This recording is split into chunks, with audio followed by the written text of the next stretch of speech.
ஸ்ரீமதே ராமானுஜாய நமக.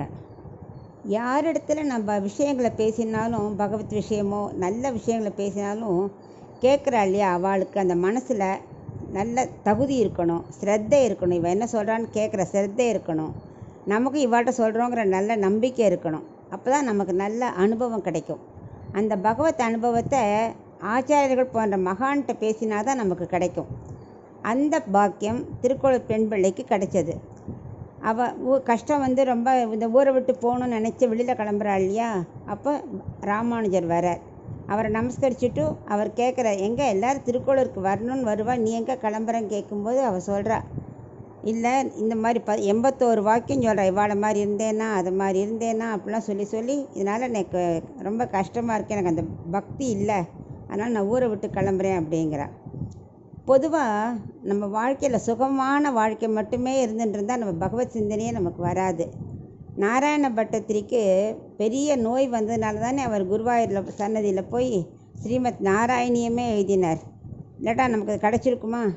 அப்புறம் குந்தியே கண்ணன்ட்ட என்ன சொல்கிறா, வேண்டிக்கிறா, எனக்கு கஷ்டத்தை கொடுக்கண்ணா, அப்போ தான் நான் உன்னை கூப்பிட்ட நீ எனக்கு வந்து தரிசனம் கொடுப்ப, உன்னை மறக்காமல் நான் இருப்பேங்கிறா. அதனால் கஷ்டம் வாழ்க்கையில் சகஜம்தான். அது வந்துட்டேன்னு புலம்பக்கூடாது. தேவகிக்கு எவ்வளோ பெரிய கஷ்டம் வந்தது, ஆனால் வசுதேவர் மாதிரி ஒரு கணவன் கிடைச்சதுனால அது அவர் பாக்கியம். அவர் எப்போவுமே நாராயண நாமத்தை சொல்லிகிட்டே இருப்பார். அந்த பக்தி தான் தேவகிக்கு சமாதானம். அவளும் பகவானை மறக்காமல் சொல்லிகிட்டே இருந்ததுனால கண்ணனே அவதரித்தார். அப்போ தான் சொல்கிறா, ஆழிமறை என்றேனோ வசுதேவரை போலேங்கிறா. ஆழினா சக்கரம், மறைனா மறைச்சிக்கோ. இவர் ரொம்ப பக்தி இல்லையா, நாராயண நாமத்தை விடவே மாட்டார் இல்லையா. 6 குழந்தை இழப்பு இருந்து கூட அந்த தைரியத்தை ஊட்டினதே அந்த பக்தி தான். குருஸ்தானத்துலேருந்து அவளுக்கு தைரியத்தை சமாளித்து சொன்னதுனால வசுதேவரை இதில் வரணும்னு கண்ணனே சங்கல்பிச்சுட்டார். முதல்ல வசுதேவரோட ஹிருதயத்துக்குள்ளே நம்ம போயிடணும், அப்புறம்தான் தேவகி வயத்துக்குள்ளே கர்ப்பமாக அவதரிக்க வரணும்னு நினச்சுட்டார். அப்படி வந்தவர் தான் 8வது குழந்தையா கண்ணன்.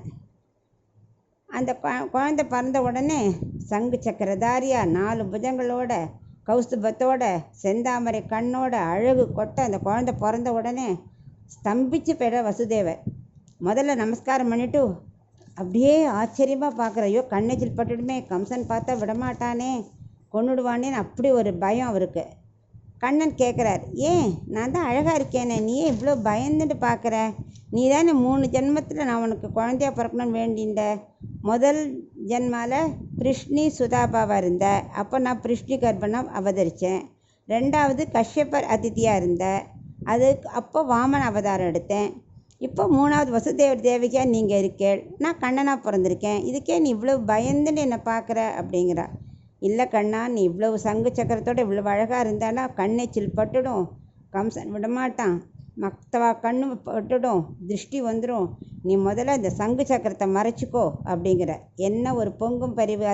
பெரியாழ்வார பாசத்தில் பார்த்துருக்கோமே, யசோதை பாவத்தில், அந்த மாதிரி ஒரு பொங்கும் பரிவு அவருக்கு. உடனே கண்ணன் என்ன பண்ணார், சரி நீ சொல்கிறியா நான் கேட்குறேன்னு சொல்லிட்டு மறைச்சுட்டார். அப்பா சொன்ன அடுத்த செகண்டு கேட்டுட்டார்.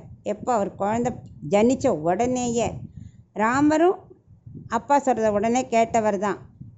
காட்டுக்கு போனார், பட்டாபிஷேகம் நின்றுட்டு காட்டுக்கு போனார். 24 வயசு அப்போ அவருக்கு.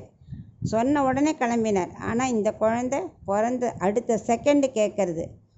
ஸோ அவ்வளவு பக்தியும் பொங்கும் பரிவும் வசுதேவற்ற இருந்தது. அந்த சௌந்தரியத்தை பார்த்து கண்படுமேனாரா, உடனே மறைச்சுட்டார். என்ன பக்தி, அந்த பக்தி எங்கிட்ட இல்லையே.